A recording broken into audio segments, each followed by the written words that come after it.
ask you, we've gone through now, this is the third day of the Global Bhagavad Gita Convention. We've discussed so many topics, discussed so many different things and touched on mental harmony in so many different ways. Can I please ask, from your perspective, what would you like the audience to walk away with? Yes, I think I have a very specific thing to say. Very specific. Ever since this particular GBGC, we thought it is intended for the youngsters especially. Not that our mind is not on the others who are already on the path, treading this path. They are also there in the mind. But this message, I would very much like the youngsters to understand. As I was just now saying, that understand, do everything in your life, but understand that this knowledge, that there is a soul, the soul knowledge, attaining which you can be working in this world. You can be active in this world. Whatever you take up, it will be with confidence, with lot of strength of mind, and you can become effective.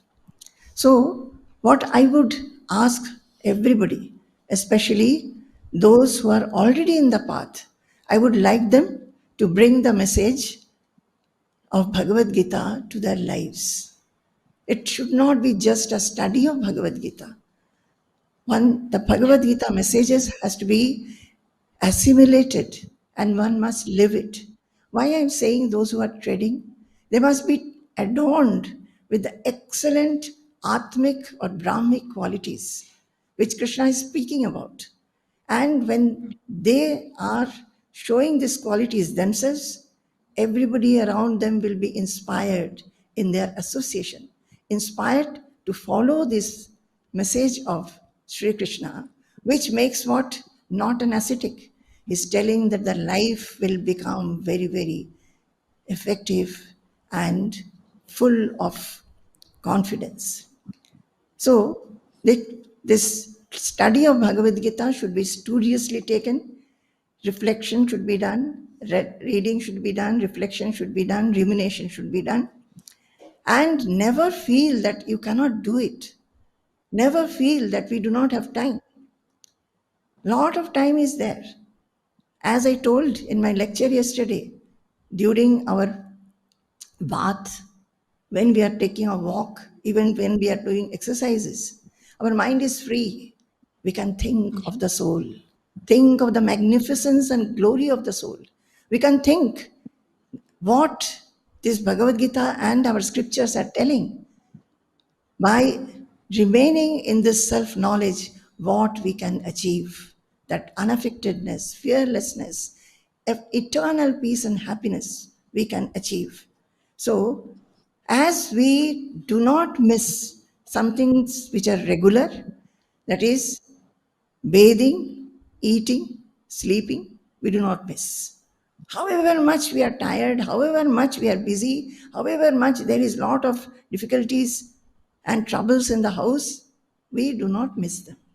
Similarly, this thinking about the self or the soul and what it gives us, we should not miss thinking, should not miss pursuing it.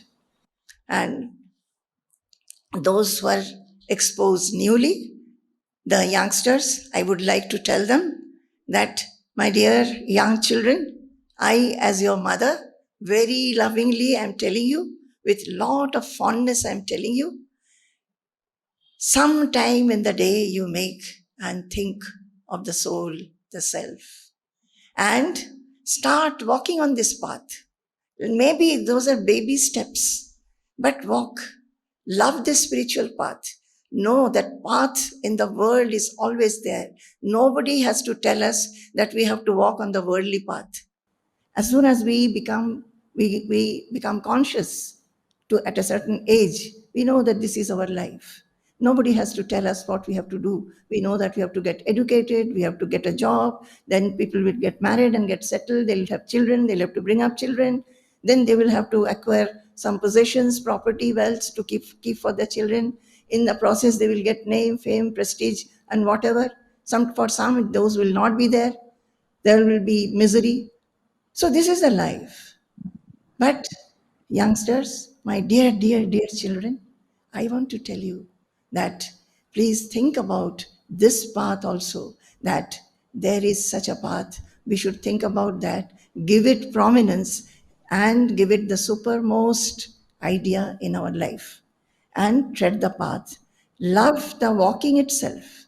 Love the walking itself. What you will get, you don't know. But love these qualities, what this pursuit is telling us. And you will know, you will become confident, fearless.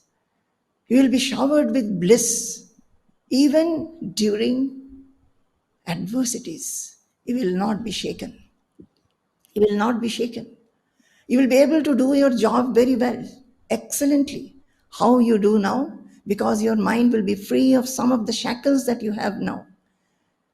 You will be finding that you are becoming more and more excellent in your job. And this will all happen if you remain connected with yourself. And you will live in this world with victory, victoriously, effectively, and show it, spreading love to everybody, remaining happy oneself, and making everybody happy. This will happen. Wow. This is what I have to Fantastic. say.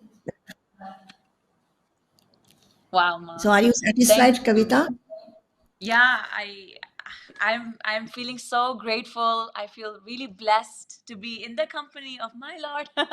And you know, Ma, any chance to speak with you, to talk to you, is just a divine opportunity. So I'm really, really grateful. And I really can't find the words to thank you enough besides saying grateful and thank you. And you truly are a Ma to every single one of us. So from your exposition today, I'm sure that many of us are going to walk away feeling that it is possible for us to develop a consciousness about the indweller in us, and thereby, over a period of time, see a transformational change in the way we interact and we live. Pranam, thank you so much for joining us today. Jai Guru. Definitely it will happen. Definitely it will happen. I'm telling you from my own experience. I was a small child and I tread Yeah. this path. Each point was so inspiring, so joyful. Yeah. And I tell you, just like a mother, she will prepare a very good sweet and she will want all the children to taste it. So I also am feeling all of you should taste it, the joy of the self. Okay. Jai Guru Ma. Pranam.